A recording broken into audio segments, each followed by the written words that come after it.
Virgo, hi! Welcome to Mr. Queen PH at titingnan natin ang energies ng inyong kaperahan, money, career, finances ngayong May 2024. This is a general reading. Just take what resonates. Watch your Sun, Moon, Rising, Venus for other messages. And thank you sa lahat ng mga sumusuporta dito sa ating channel.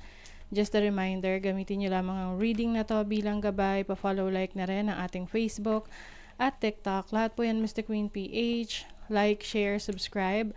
Turn on post notifications para lagi kayong updated sa ating mga readings. And if you're interested in private readings, meron tayong link sa description at sa pinned comment. Paki-check nyo na lang.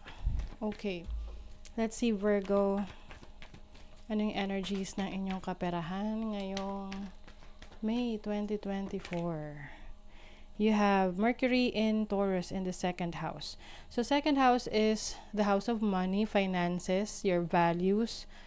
Maaring meron kang may offer, okay? Maaring may offer or opportunity sa iyo ngayon na bagong pagkakakitaan. Kaya lang parang medyo nagdadalawang isip ka kasi chine-check mo pa kung legit ba 'yan o kung mapapabuti ba yung situation mo diyan kapag kinonsider mo.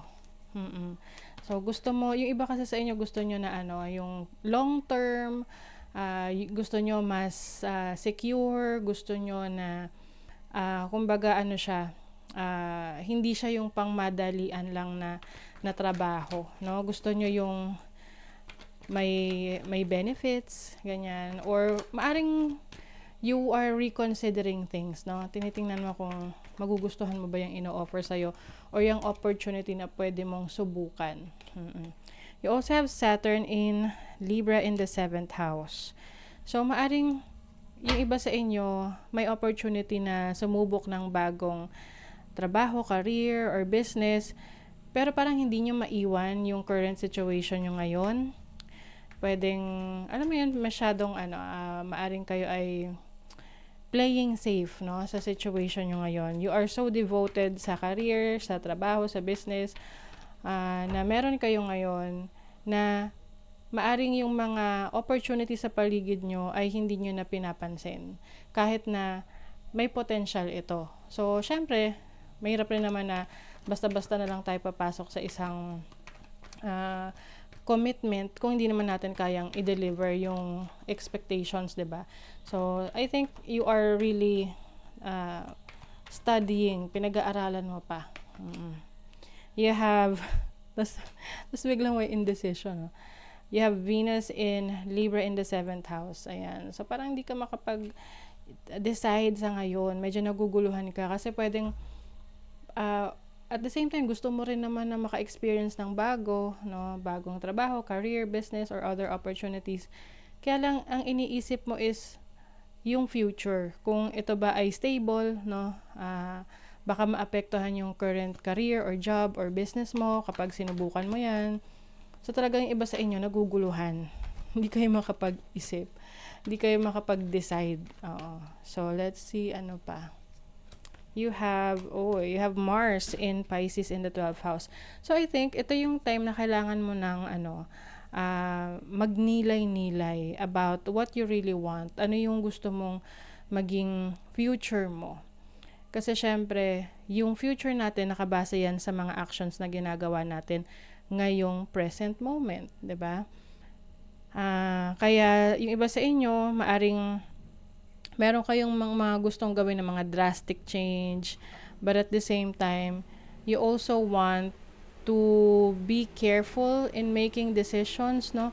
Kumbaga, ayaw mo rin naman na basta-basta na lang, walang kaabog-abog, may babaguhin ka, 'di ba? So, I think you are also asking for mga advice, opinion, galing sa iba.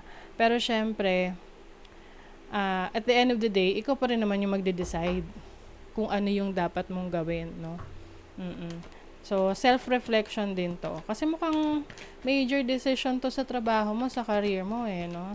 Oo, pwedeng iba, i-consider nila na mag-a-abroad ba sila, mag-stay ba sila sa career nila ngayon, kahit na may opportunity sa ibang bansa. So, major decision talaga yan. You have the 10 of coins, So this is financial stability, financial security.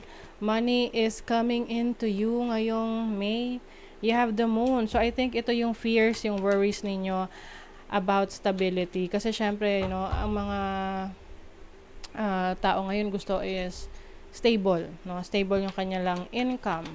Mahirap naman yung meron and then next time wala, 'di ba? So you have the Hanged Man. I think this is part of your this is part of your realization na saan ka mas magiging masaya, saan ka mas skillful, no? And I think parang you are seeing things in a different perspective. So you also have the King of Cups. So I think someone is guiding you through. Meron kang inspiration ngayon sa career, sa trabaho mo, na nag-i-inspire sa'yo na may baguhin or sumubok ng mga bagong bagay, bagong opportunities with the Tower. So I think there is someone na biglang, parang siya yung mag-deal, kumbaga siya yung deal breaker. Siya yung magbibigay sa'yo ng final say. Kumbaga, parang siya yung magko-convince, kukumbinsi sa'yo na, oy, subukan mo na to, wag ka nang matakot. Oo. Pwede rin naman kasing sa tingin mo, medyo risky. Syempre, kapag risky, mahirap din naman na mag-all out sa isang risky na situation na you don't know what's going to happen, 'di ba? Oh, ayan na. Change is coming for a brand new you, Virgo. Oh, 'di ba? May transformation. Sabi rito, sometimes change is uncomfortable, but it is worth it. Okay? So, yung mga nag-iisip-isip dyan na susubok ka na ba ng bago? 'Di ba? You are discovering your other opportunities. Trying something new and exploring other options will help you learn and grow. Ayan, yung pagsubok ng mga bago, pag-explore ng mga bago mong options, tutulong yan sa'yo para mas matuto ka at mas umunlad ka. Okay? Yung opportunity raw, naghihintay lang sa'yo na ma-discover mo. So, be open to possibilities. Yung iba sa inyo, maaring pag-abroad to kasi anything na unfamiliar sa inyo, i-discover nyo. So, pwedeng place, new work, new career, o meron ding process ng upgrade ang inyong career. So, maaring iba sa inyo, merong posisyon, no? Bagong posisyon sa trabaho. Maaring may promotion, divine calling, you are divinely guided. So, sabi rito, your true destiny unfolds as you explore your ideas and inspiration. So, talagang more on exploration for you, Virgo, ngayong May, pagdating sa career mo, sa business, sa finances mo. So, maaring magta-try ka rin mag-invest, ganyan. Step forward now and sing your song. There is power in finding your voice. So, sing your song. So, ibig sabihin, ikaw mismo ang kakanta ng sarili mong awitin. O, diba? Kasi, parang kumbaga, ang ibig sabihin niyan, this is yourself. No? Ikaw mismo to. Hindi ka, example, hindi ka magtatrabaho para sa ibang tao. Magtatrabaho ka para sa sarili mo. Okay? So, some of you maaring i-explore ang self-employment na tipong wala kang boss, wala kang pinagsisilbihan kundi sarili mo. So, yan, yung business, self-employed, may services ka na ino-offer sa iba or products na binibenta. Stand tall and proud. See the leadership role unfolding ahead of you. So, merong leadership role.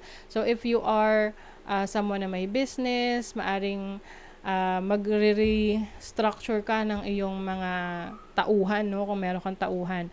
And I think ikaw yung magli-lead niyan, no? Syempre, that is your business. Ikaw yung leader dyan. Although yung iba na may business, pinapaasikaso sa iba yung negosyo nila, 'di ba? But for some of you, you are going to be very yung parang hands-on sa business mo. And you're going to be very proud sa yung mga accomplishments. And there's nothing wrong with being proud. Ibig sabihin yan, masaya ka dahil kumbaga yung mga pinaghirapan mo talagang namunga talaga, 'di ba?